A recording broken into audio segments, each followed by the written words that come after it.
केकरा के जन्म कन्हैया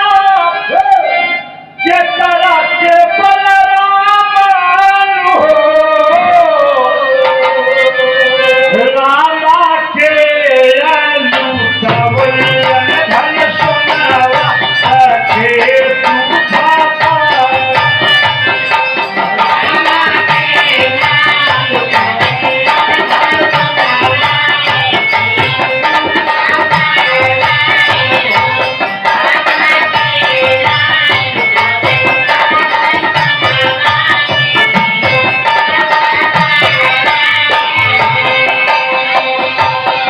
सबसे मंगल गीत है। फूल आप गाना सुन लिए सोहर लाए सुना कृष्ण भगवान के जन्म में जाने कोई गौरी माता बहन लोग प्रश्न जवाब करते एक ओर से बोला थे केकरा के जन्म में कन्हैया केकरा के बलराम हो रामा के लुटावे धन सोनवा के सुख पावे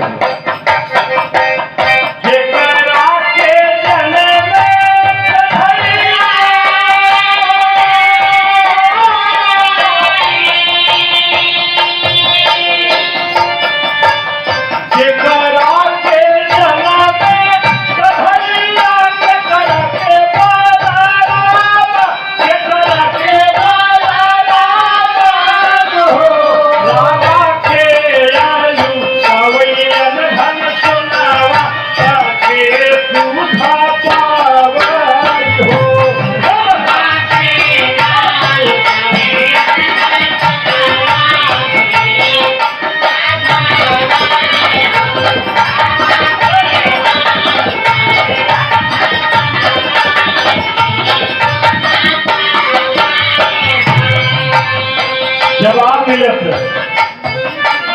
सेवा की के जन्म कन्हैया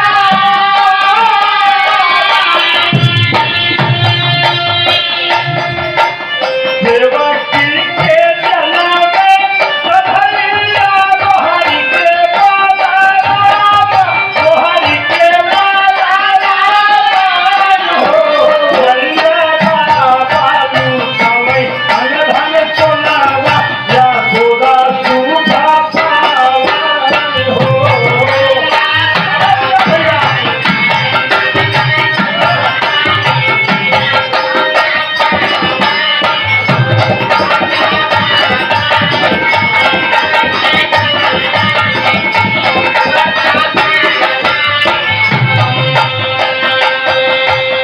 कहवा जन्म भइल तुम्हें कन्हैया के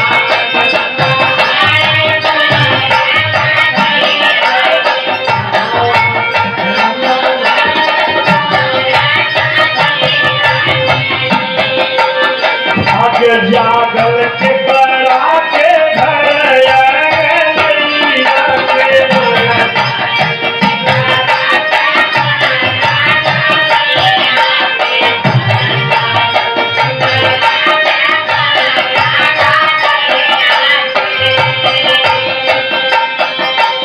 चलिया में लहरे प्रभु कृष्ण जी जन्म हो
सोहर हो या बधाई न आवे।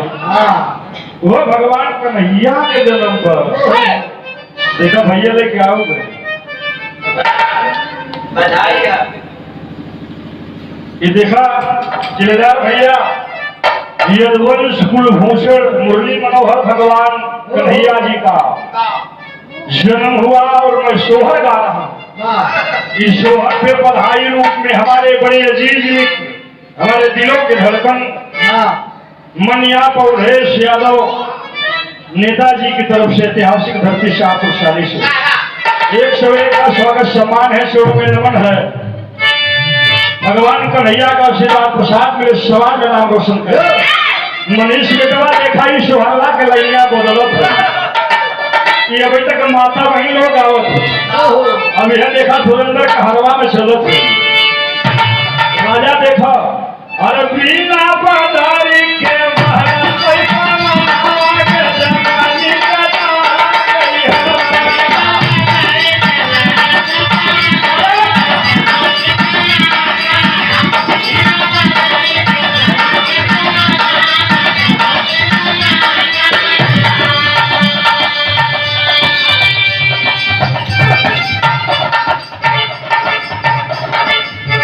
धनंजय यादव हमारे जीवित आपकी तरफ से 51 रुपए की न्यूज़ावर सेवा से और इस जगह शोक से गुड़िया बा देवी स्वरूपा ये बेटी न्यूज़ावर आई बे सोहर में समाज में पढ़ने के यदुवंश खानदान का नाम रोशन करो बेटा। यही मेरी हार्दिक शुभकामना है भगवान कन्हैया का आशीर्वाद प्रसाद में।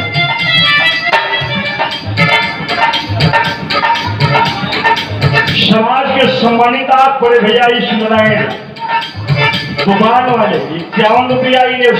भगवान कन्हैया के जन्मोत्सव सोहर के बिना पधारी के बिना पधारी के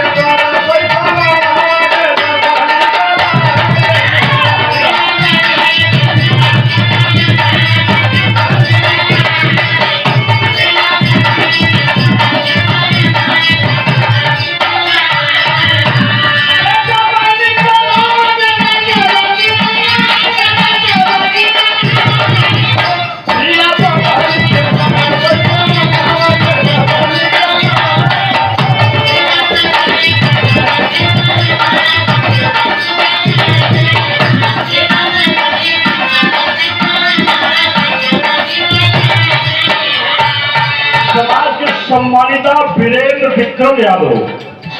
बहुत सारा रुपया सम्मानी न्यूज़ावर सोहर पे लाइन बदल तुरंत मनीष बेटवा यह याद देखा विभूति की पानी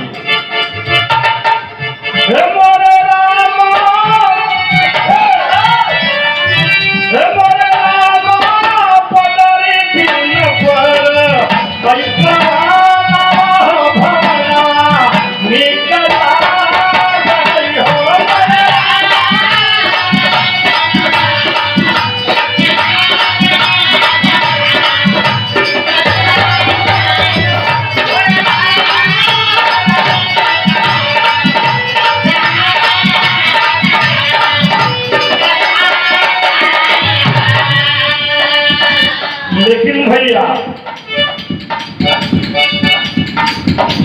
आज माताएं बहने बड़े भाव में गा रही हैं। तो उन्हें भाव में गावत है मोरे रामा बदल बिन पहला कैसा हो भवना निकला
समाज के सम्मानित आप चंद्रशेखर यादव जी